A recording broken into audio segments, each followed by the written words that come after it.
Oh, yeah. It's the WIP Afternoon Show with Ike, Spike, and Fritz.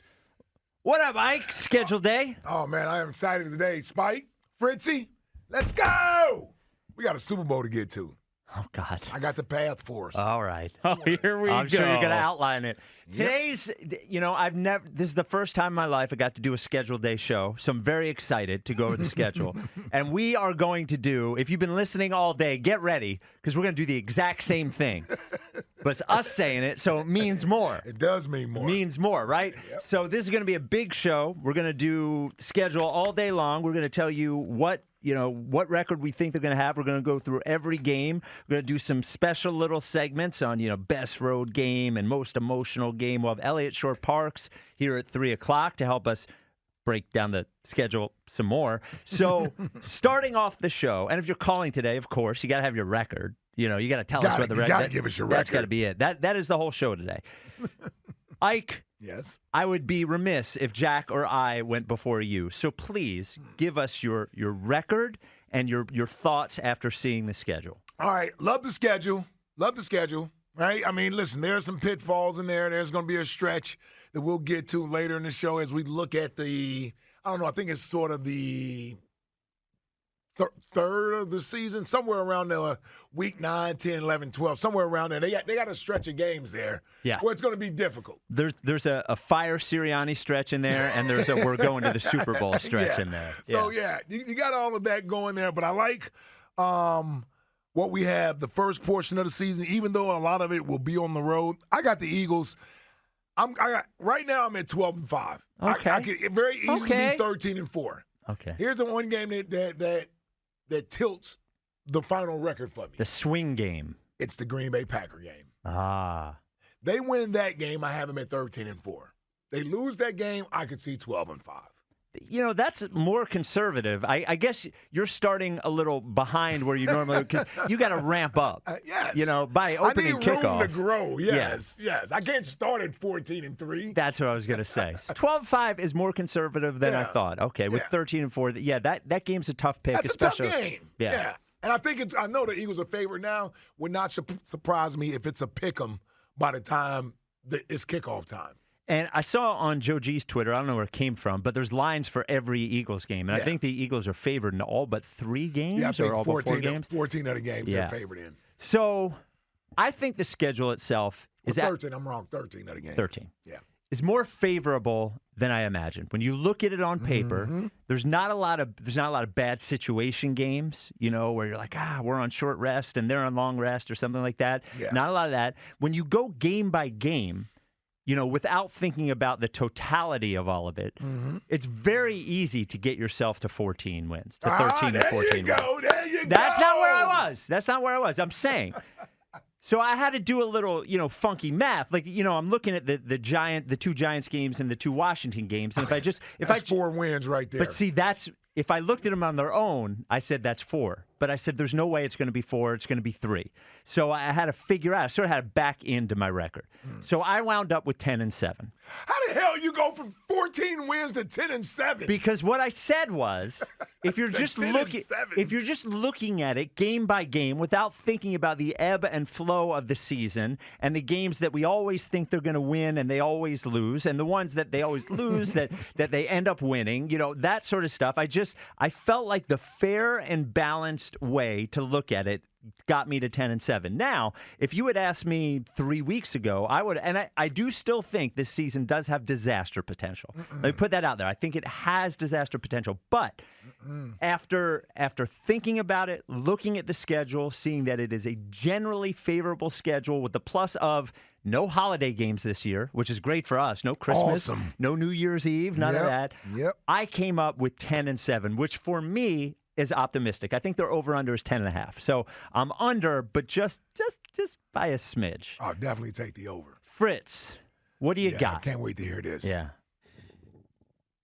If they don't win the division, it's a failure. I mean, it's such a cake schedule. But the only way for this team to reach where we think they should reach, I am worried about the Week 5 bye. That is a concern. I am worried about the Week 5 bye. That is why I think it is imperative And the Eagles are they a forward-thinking franchise or not? Of course. Quarterback factory. Of course. That, the analytics, they're always in the forefront of that stuff. Yeah. They need to, if they want to win the division, sit the starters Week 14 against the Panthers. It's a game they should win with their backups and use that as a second bye week. How do you know Is that where that you landed at with all this? Because the Week 5 bye is a You want disaster. to use a damn bye week with 3 games left to go in the season. The Week 5 bye week is a disaster. They would go from October 13th to the NFC Championship game if they don't win the division without having a week off. If you just treat Week 14 against the Panthers, you should win with your backups as a bye week and play them that week. They'll win the division. Yes, you can. Why can't you? For a Week 14 bye against an NFL team. Kenny Pickett. What the hell are we talking about? Kenny Pickett should start that game. Well, now, listen, I agree Kenny Pickett should be able to beat the Panthers. Yeah, but it's not just Kenny Pickett. He wants to start all the backups. You can leave Cam Jurgens in there, but God. Oh yeah, thanks for leaving Cam Jurgens in there. What about the skill position guys? BG's not playing that week, dude. They already started doing this last year. I mean, remember when Fletch missed that game when we thought he was healthy? Slay missed the game. How'd that work out for us? Well, he ended up collapsing, but that was because they were giving one guy a week off. Give the whole team essentially the week off against the Panthers. What's your record, Jack? Yeah, just give us a damn record. 11-6. Oh, that's more positive for him than I thought. So you're 10, he's at 11, I'm at 12. Yeah. If we twist your arm, you can get the 13. With no problem. There's a possibility by the end of this show you could be at 13. Yeah, depending on how much you guys push in the other direction. You at 10 is already laughable. It is not laughable. It's laughable. 10 not wins. Laughable. This 10 will sleepwalk to 11 wins. Sleepwalk to 11 They wins. sleptwalked through the entire second half of the schedule last year and the playoffs, so maybe they're still sleepwalking. 215-592-9494. After looking at the schedule, do you feel better or worse, and how many wins do you have, Matt? So we're sort of going to break down the schedule hour by hour. So why don't we, before we get to the phone, so why don't we start off with that first game that you mentioned, Friday night in Brazil, Packers at Eagles officially. Now, I did have this as a loss. Yeah.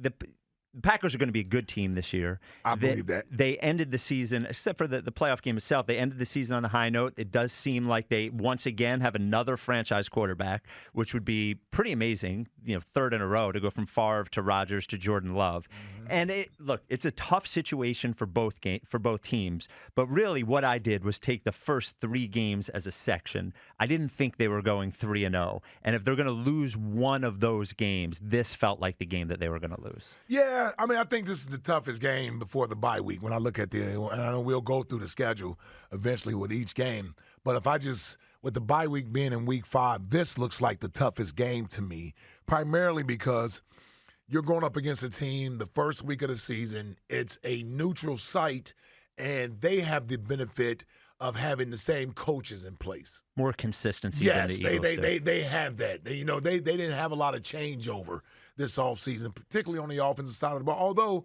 they brought in Josh Jacobs, they got rid of Aaron Jones, but a running back can easily assimilate than most of the other positions. Their quarterback, their wide receivers, their young tight ends, those guys are the same guys that were there last year with them.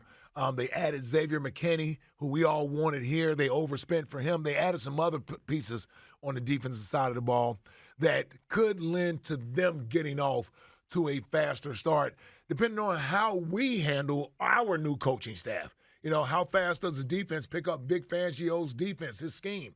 What's the personnel look like there? Offensively, are we going into that game with a vanilla offense because it's still early? Or does Kellen Moore put in everything he can in that first week and we get a lot of different motions and all this other stuff, which also can lead to mistakes happening?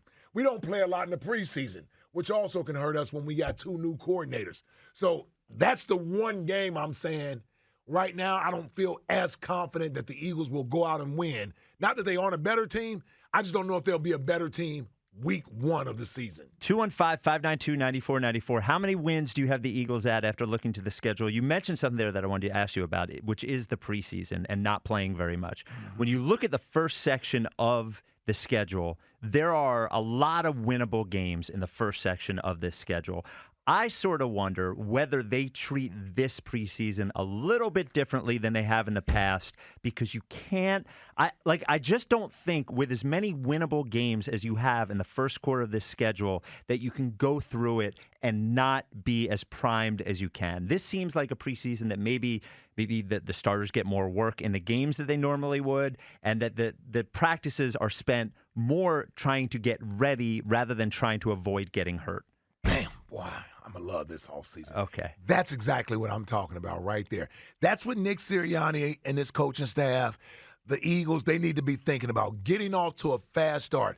And the quicker you can get these units familiar with playing together, the better off they're going to be. The less growing pains you have to experience during the early portion of the season where, as you just mentioned, is very favorable for you, but you may be giving away games. Like the Atlanta game, okay, they have new coaching staff, but New Orleans has the same staff, Tampa Bay has the same staff, Cleveland has the same staff. They all have the same coordinators in place. So these are teams that will be in the second or third year of their systems that could get them off to a faster start than you if you choose not to play anybody in the damn preseason because you're worried about keeping everybody healthy. All right, you're going to sacrifice wins early in the season. So I completely agree with you, and I'll be banging this drum as we get to training camp and get closer to these games, that we need to see more of these guys in the preseason. I'm not saying go all out trying to win preseason games and putting guys in danger, but this idea that no one should play in the preseason and preserve them for the beginning of the season, you can't do that. A, your defense is young, too many young players over there. You got a new coordinator over there, and you have a more complex offense with a running back who's going to be more prominent in what you do this year. They need to do more in the preseason than what they've done in years past to get ready for the early portion of the season. And plus, if they go with Jack's plan, they'll get Week 14 off anyway. Exactly. So, right? So you're going to get the bye in Week 5. I can't help being so forward-thinking. Like, they're playing Bryce Young, okay? Like, go beat Bryce Young with the backups and keep everyone healthy. I can't believe Treat this it like thing. a preseason game. Like, Can you make that the Twitter question of the day? Like, the season's already longer. You have an extra game. They don't have an off game from Week 6 on. Yeah. Like, take that one.